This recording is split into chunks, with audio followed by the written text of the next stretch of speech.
రేవంత్ రెడ్డి మాట్లాడిన మాటలు సంవత్సర కాలంగా రాష్ట్ర ప్రజలందరూ చూస్తూ ఉన్నారు. నోటికి హద్దు అదుపు లేకుండా, కనీసం మర్యాద సంస్కారం అనేది లేకుండా, గతంలో సోనియా గాంధీ గారిని ఎట్లయితే ఇదే నోటితో, అడ్డమైన నోటితో దూషించినాడు, సోనియా గాంధీ గారిని బలిదేవత అని ఆనాడు వేరే పార్టీలో ఉండి దూషించాడు, అదే పద్ధతిలో ఇవాళ మళ్ళీ తెలంగాణ ప్రధాత కేసీఆర్ గారిని మళ్ళీ ఈయన మాట్లాడిన మాటలు రాష్ట్ర ప్రజలు మొత్తం చూసినారు.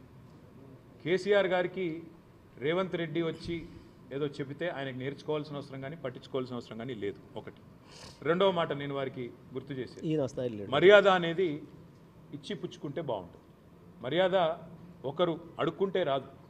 నాకు మర్యాద ఇవ్వండి, నా కుర్చీకి మర్యాద ఇవ్వండి అంటే అడుక్కుంటే రాదు.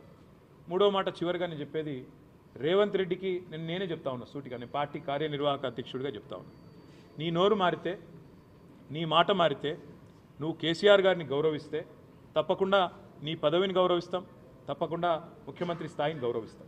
కానీ నీ కారు కూతలు మానకపోతే కుక్క కాటుకు చెప్పు దెబ్బ అన్నట్టు నువ్వు ఒక మాట మాట్లాడితే 10 మాటలు మేము కూడా మాట్లాడతాం. నువ్వేం చేసుకున్నా సరే, నువ్వు ఎన్ని కేసులు పెట్టుకున్నా సరే మేము వెనక్కి తగ్గం.